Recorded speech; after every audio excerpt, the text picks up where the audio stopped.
तिकडे बदलापूर अत्याचार प्रकरणातील आरोपी अक्षय शिंदेचा एन्काउंटर करण्यात आला। काल जी घटना घडली त्यात आरोपीने पोलिसांवर गोळीबार केला होता, त्यामुळे स्वसंरक्षणासाठी पोलिसांनी गोळी झाडली।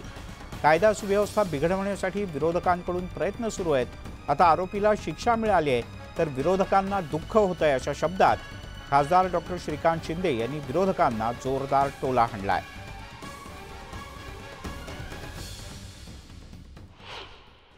जो इंसिडेंट हुआ कि ट्रांजिट में जो आरोपी था उसने पुलिस पर फायरिंग की, पुलिस को गोली लगी, उसके सेल्फ डिफेंस में पुलिस ने उसके ऊपर गोली चलाई।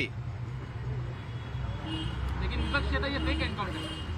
विपक्ष को अभी दूसरा कुछ बचा नहीं है। विपक्ष जो है लॉ एंड ऑर्डर महाराष्ट्र में कैसे खराब हो उसके लिए बदलापुर में रेल रोको किया उन्होंने। बदलापुर में जो है पूरा लॉ एंड ऑर्डर उस दिन पूरा बिगाड़ने का काम किया, लोगों को भड़काने का काम किया।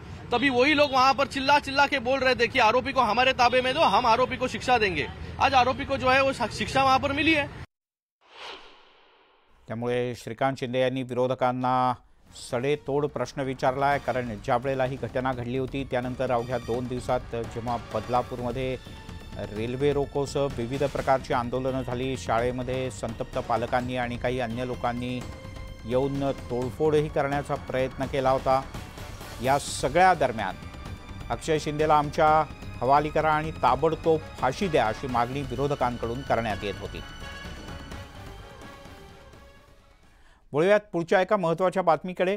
मराठा समाजाला ओबीसीतून आरक्षण देण्याची मागणी करत जरांगे पाटील यांनी अंतरवालीत उपोषण सुरू केलंय। तर ओबीसी आरक्षण वाचवा असं म्हणत अंतरवाली सराटीच्या जवळच वडीगोद्री इथे लक्ष्मण हाके यांनी उपोषण सुरू केलंय। मनोज जरांगे यांच्या उपोषणाचा आज 8वा दिवस आहे। कालपासून जरांगे यांची तब्येत आणखीन खालावली आहे। मराठा कार्यकर्त्यांना आजही अश्रू अनावर झाले। तर ओबीसी नेते लक्ष्मण हाके आणि वाघमारे यांच्या उपोषणाचा 6वा दिवस। ओबीसी आरक्षण वाचवण्यासाठी हाके आणि वाघमारे यांचं वडीगोद्री इथे उपोषण सुरू आहे। जरांगे यांच्या मागणीला विरोध करण्यासाठी हाके यांनी आंदोलन सुरू केलंय। मनोज जरांगे यांच्या उपोषणाचा आज 8वा दिवस। कालपासून जरांगे यांची तब्येत आणखीन खालावली आहे। काल रात्री त्यांची तब्येत खालावली। जरांगे यांचे सहकारी यांनी कसंबसं पकडून स्टेजवरून त्यांना खालती उतरवत होते, त्याच वेळेला त्यांना भोवळ आली।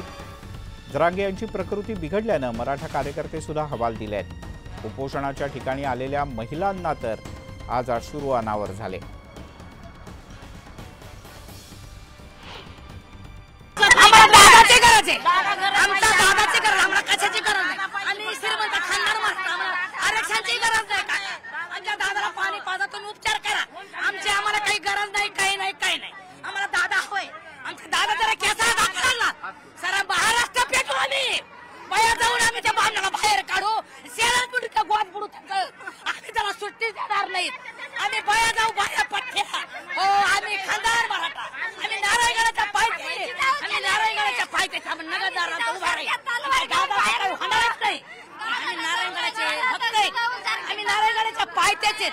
आमच्या दादाला काही होणार नाही, नगरदारांच्या दादाला साथ देते।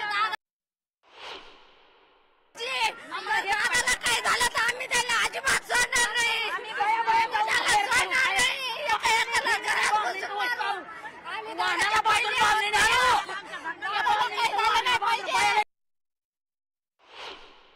शपथ घेतलेली शिवाजी महाराजांची, शिंदे साहेब तुम्ही चांगलं पाहिजे। आमच्या दादाला काही झालं नाही पाहिजे। शिंदे साहेब लक्षात ठेवा, तुम्ही मराठा आम्ही पण मराठा। आमच्या दादाला काही झालं तर आम्ही काय करायचं? आमचे किती माणसं मरते, आम्ही सुद्धा जगू शकत नाही। माझे दादा पाहिजे आम्हाला।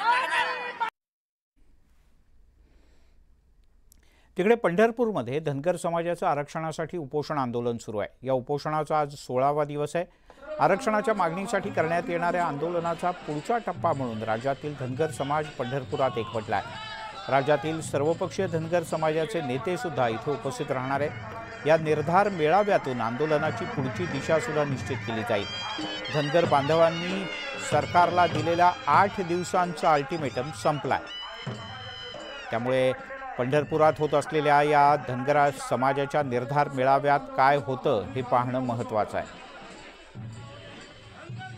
ते आमचे समाज बांधव गेले 15 दिवस झाले अन्न पाणी त्याग करून इथं बसलेले आहेत. अतिशय बिकट परिस्थिती आहे. शासनाला विनंती आहे की आपण इथं शासनाचा प्रतिनिधी इथे पाठवावा व आंदोलनाची दखल घेतली पाहिजे. व आमची जी मूळ मागणी आहे की आम्ही कुठलंही नवीन आरक्षण मागत नाही आहेत. आम्ही फक्त ST आरक्षणाची अंमलबजावणी करा म्हणत आहे. शासनाला दाखले द्यायचं एवढंच काम करायचं आहे.